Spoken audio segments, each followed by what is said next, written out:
making a model of a Pitts that flies well is pretty difficult to do. I mean, you can make them fly pretty easy, but making them fly really, really well, that's hard. FMS did it. That's the best one I've ever flown, by a bunch.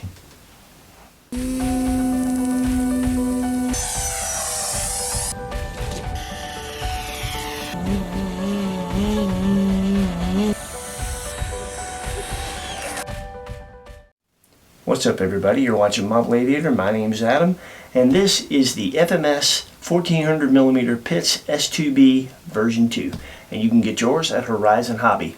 Now, while this airplane might look brand new, it actually isn't. We bought this airplane in May of 2020.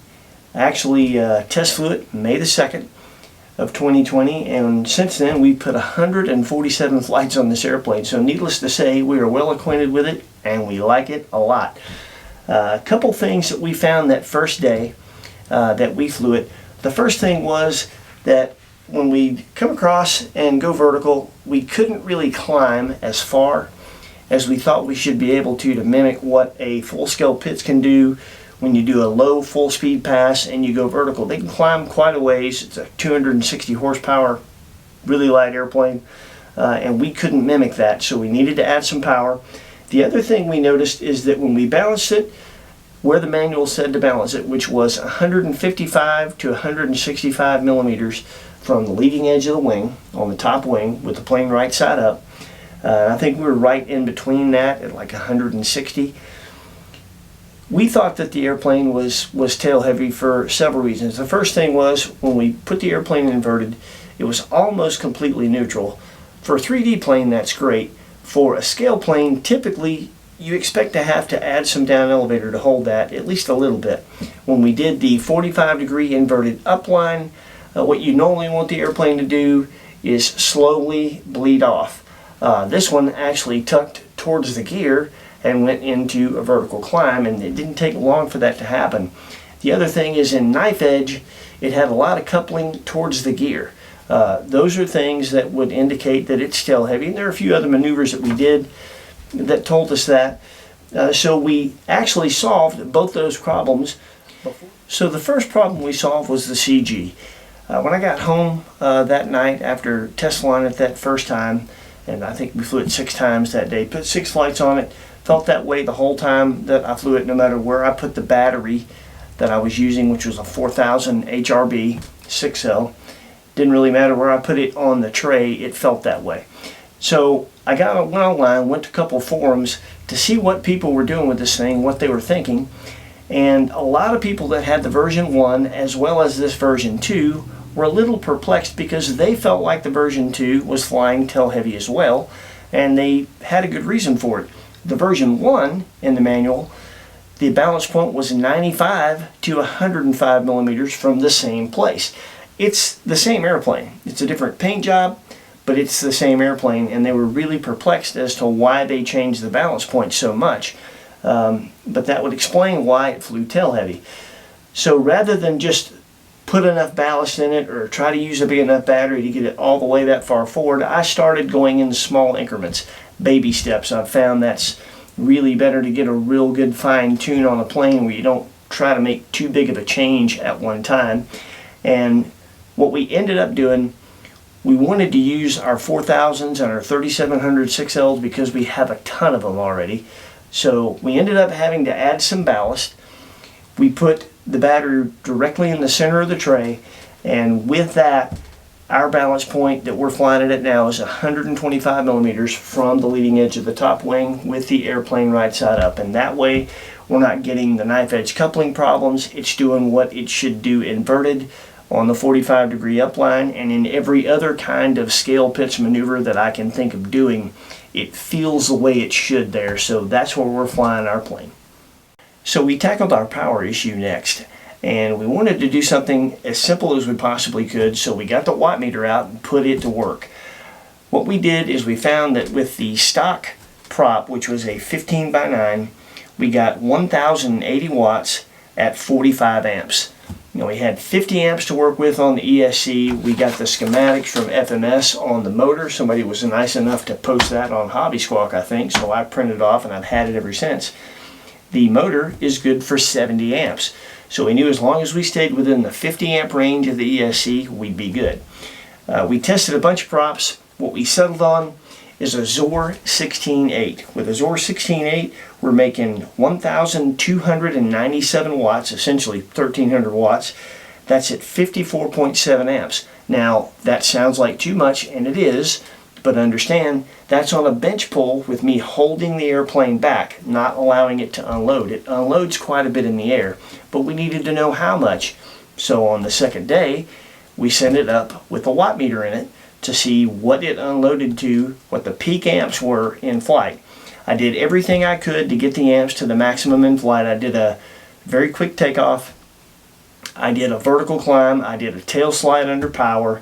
I did a full speed power dive, steep one, and then I did a couple of lump shavoks to tumble the plane and put a little lateral stress on that motor and see what I could get the amps to peak out in flight at, and they actually peaked at 44.6 amps. So in other words, it unloads in flight enough to where that prop is safe. And I can definitely tell you that it's safe because we've got 147 flights on the plane and 141 of them are with that prop. So I think it works. At the end of the video, we're going to put our setup page up with our throws, our expo, what kind of battery we're using, where our balance point is, all that stuff.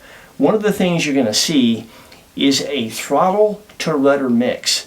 Now the reason you're going to see that, what the airplane tends to do from half throttle to full throttle is it tends to yaw to the right a little bit more. That might be because of the right and down thrust. It might be exacerbated because with ours we're actually making more power than the plane was designed for or designed with. That could have something to do with it.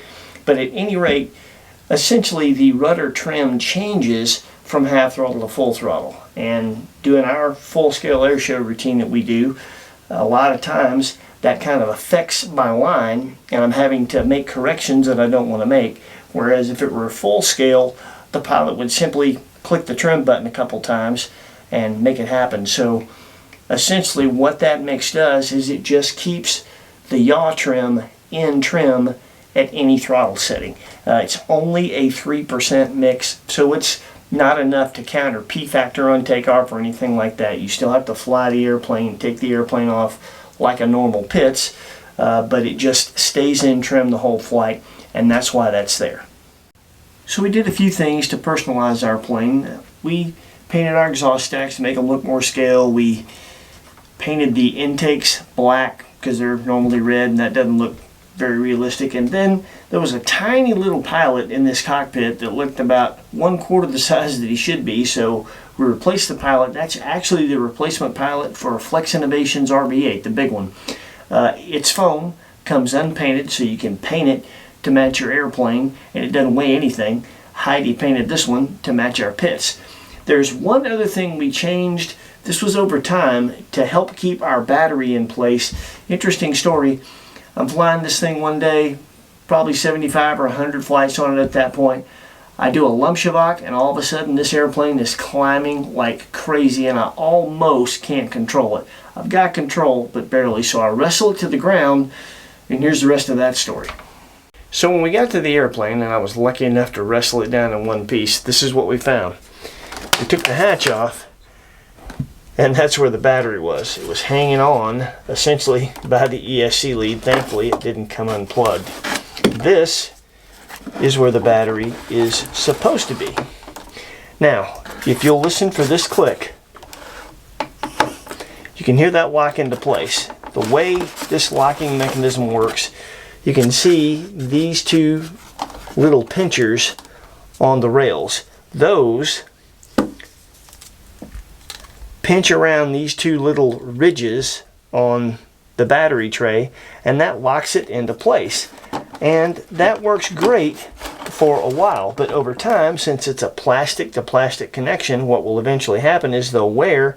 You'll do some kind of a negative maneuver like I did, and your battery will come flying back, and that's bad. So what we did to lick that problem is a little modification to our hatch. This is simply balsa block with balsa triangle stock We epoxied that in place after we sanded everything so we get a good bond. It's good and tight. Essentially, we just added some tongue to this tongue and groove. This contacts the back of our battery. So when we put our hatch on and lock it into place, at that point, it really doesn't matter what maneuver I do, we're good to go. Okay, so we covered a lot. That's everything we did to make an airplane that already flies good fly even better. But instead of talking about how great it flies, we're going to show you. This is just me practicing some of the stuff we do in our scale aerobatic routine with this thing. You'll see everything we do at some point in an official scale flight video of it, but for now, here's a practice day. Please like, comment, and subscribe, and enjoy the flight.